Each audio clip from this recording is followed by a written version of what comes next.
साहब, सर्वप्रथम माननीय मुख्यमंत्री जी का मैं धन्यवाद करना चाहूँगा कि उन्होंने सुप्रीम कोर्ट के जो फैसला था डीएससी का, उसको हरियाणा में लागू करने का काम किया, जिससे जो 36 जातियां जो इससे वंचित थी उन सबको समान अधिकार मिला। और कृष्ण बेदी जी ने अपने वक्तव्य में कोट किया था कि 1994 से 2005 तक इन सभी को समान लाभ मिलता था। 2005 के बाद कांग्रेस की सरकार ने इन जातियों के साथ, अन्य डीएससी की थी उनके साथ ये जो है जिस डीएससी में आती है ये तमाम जातियां, ये मैं सबमिट कर दूंगा। कांग्रेस के लोगों को जब भी डीएससी की बात आती है, कांग्रेस के लोगों को बड़ा दर्द होता है, खास तौर पे गीता बुक्कल जी को जब भी डीएससी की बात आती है तो उनको बड़ा इस बात का 2005 के बाद कांग्रेस के टाइम में ये आपने केवल 100 गज के प्लाटों का जिक्र किया। ये 100 गज के मंत्री जी 100 गज के प्लाटों में यही रहते हैं। हुड्डा साहब, गीता बुक्कल जी 100 गज के प्लाट में नहीं रह रही, 100 गज के प्लाट में मैडम यही रहते हैं। स्कीम पढ़ के आए, जो 100 गज के प्लॉट महात्मा गांधी ग्रामीण बस्ती योजना के तहत दिए जाते हैं, वो schedule caste, backward and all BPL, हर कास्ट का बीपीएल उसमें एससी डीएससी का कोई विषय नहीं है सर। वो गरीबों को दिए गए प्लॉट है, उनकी सुविधाओं को लेकर ध्यान आकर्षण है। अब इनको जो मुद्दे से भटकाना है तो वो कुछ भी भटका दें। ये 100 गज के प्लॉट हर गरीब को दिया जाता है। और मैं सर एक और क्लियर कर दूं, मैं एससी डीएससी के वर्गीकरण के कतई भी खिलाफ नहीं हूँ। मैं इस चीज के खिलाफ हूँ कि दे कुछ नहीं रहे, झगड़ा फालतू का करवा रहे। ये समझ नहीं आ रही कि कांग्रेस के लोगों को डीएससी की बात आती है, कोई चर्चा होती है, दिक्कत क्यों होती है? क्यों उन्होंने डीएससी के साथ भेदभाव किया? कांग्रेस ने किया। ये तो सबको पता है। जब भी डीएससी की बात आती है, आप सब लोग आपको इस बात से दिक्कत क्या है? आपको तो उल्टी का सरकार का, सुप्रीम कोर्ट के फैसले का आपको स्वागत करना चाहिए। देखिए, 100 गज के प्लाट का जो विषय है वो सब गरीबों को दिया जा रहा है। डीएससी समाज का जिनका उन्होंने जिक्र किया 36, मैं डॉक्टर रुबीर काजन जी, डॉक्टर रुबीर काजन साहब यहाँ के सबसे सीनियर सदस्य हाउस के सीनियर सदस्य हैं। 2005 के बाद कांग्रेस की सरकार थी। डॉक्टर साहब, आप तो समझा लेते उनको कि उनसे भेदभाव मत करो।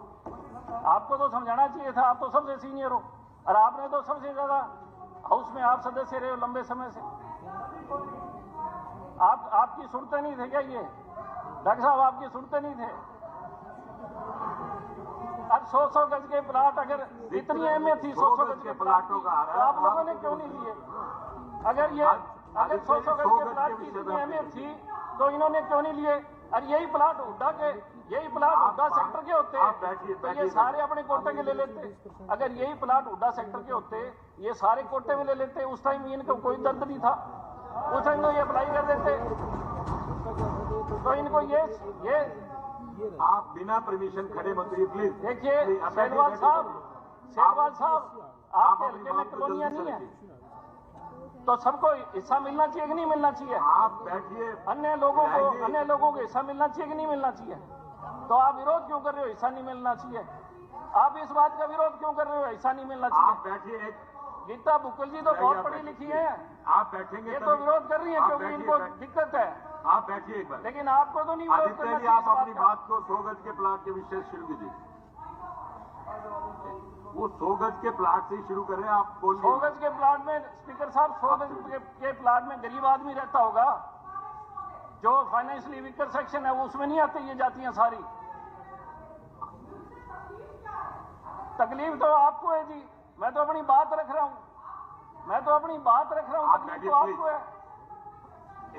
एक मिनट, आप 100 गज के विषय पे आइए। 100 गज के प्लाट, सर 100 गज आप के प्लाट में, सर 100 गज के प्लाट में क्या विकर सेक्शन के लोग नहीं रहते? आप कंटिन्यू कीजिए। मैं तो बोल रहा हूँ, बोलने नहीं दे रहे, ये विरोध कर रहे हैं। सर आप बैठिए। मैं ध्यान दिलाना चाह रहा हूँ, इनको दर्द हो रहा है इस बात का। आप बिना परमिशन के खड़े मत होइए, बैठिए। जितने विधायक आपकी पार्टी के विधायक क्या इसका विरोध कर रहे हैं डीएससी का? तो फिर आपको दिक्कत किस बात की? आप बात सुनो मेरी, आपको दिक्कत किस बात की है? आदित्य जी, आप इधर बात कीजिए, उधर छोड़ के आप जिक्र भी शुरू कीजिए। सर इनको दिक्कत किस बात की हो रही है? इनको खड़े होकर इनको समर्थन करना चाहिए कि सुप्रीम कोर्ट का फैसला है। आप बैठिए इसको, आप सुप्रीम कोर्ट सबसे बड़ी कोर्ट है, अगर उसने फैसला किया है, मैं उसी में कह रहा हूं। आदित्य जी, आप अपनी बात को। सर सुप्रीम कोर्ट सबसे बड़ी कोर्ट है, जिसका हम सब लोग सम्मान करते हैं कि उन्होंने।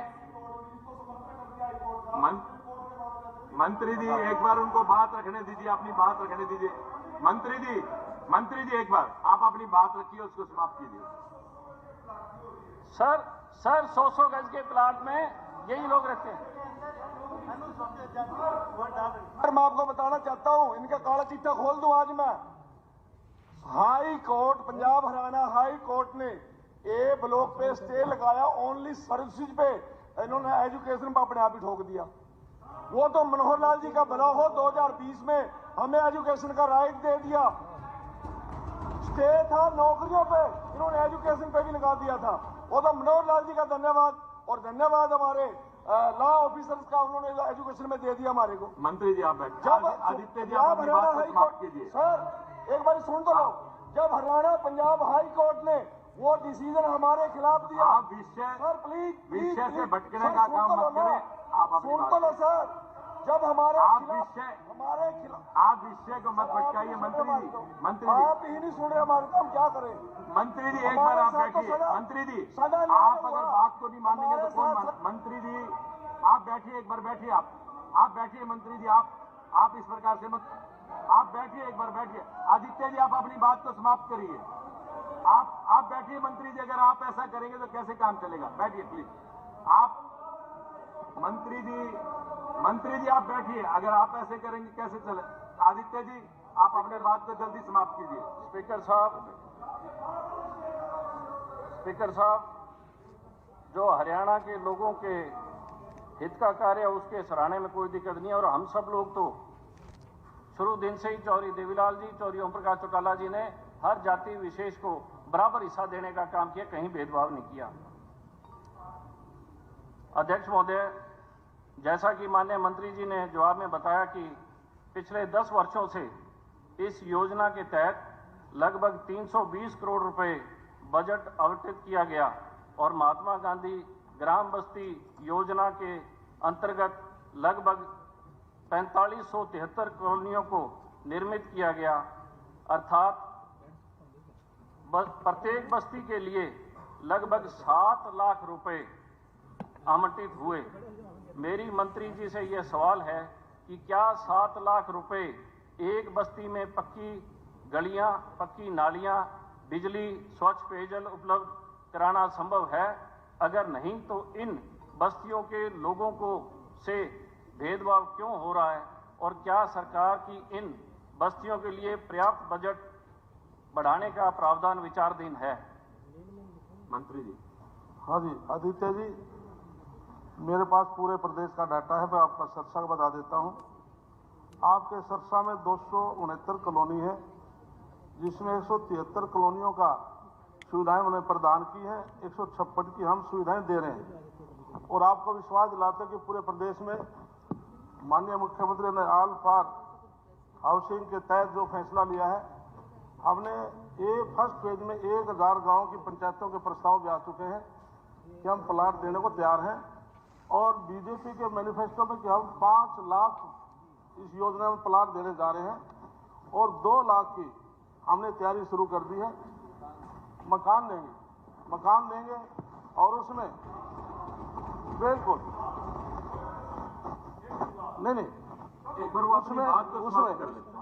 उसमें अर्बन में हम 30 मीटर गज का, महाग्राम में 50 गज और विलेज में 100 गज का प्लाट देने जा रहे हैं।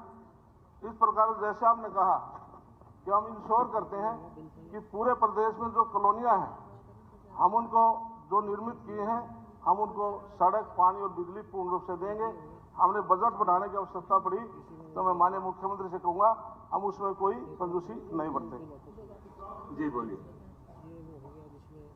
ठीक है सर, 100 गज के प्लाट की चर्चा ही उनमें सुविधा देने की बात है।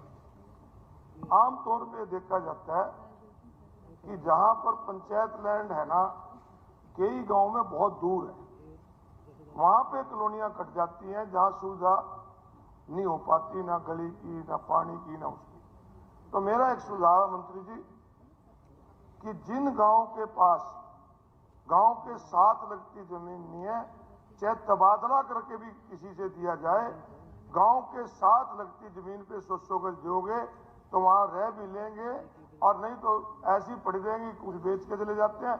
आज भी गांव में आपके देखोगे बहुत गांव ऐसे हैं जहाँ ये है। मेरा ये सुझाव है कि इस गांव के साथ लगती जमीन लेकर उन पे ये प्लाट काटे जाए, जो सबके लिए ठीक।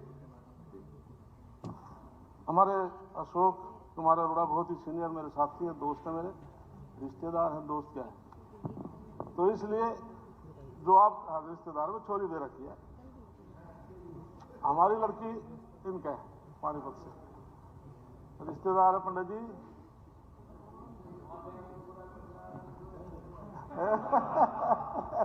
तो इसलिए आपका जो सुझाव है, नहीं आपका सुझाव है, माननीय मुख्यमंत्री जी हाउस में बैठे हैं, लेकिन हमने माननीय नायब सैनिक सरकार बनने के बाद पूरे प्रदेश में हमने बहुत से गांव में खुद हमारे मंत्री विधायक खुद गए हैं। जो कब्जा नहीं था, रजिस्ट्री नहीं दी गई थी, केवल में खाली एक सर्टिफिकेट दिया गया था, हमने सबकी रजिस्ट्री करवा कर कब्जा देकर गांव में बिठाने का काम किया है।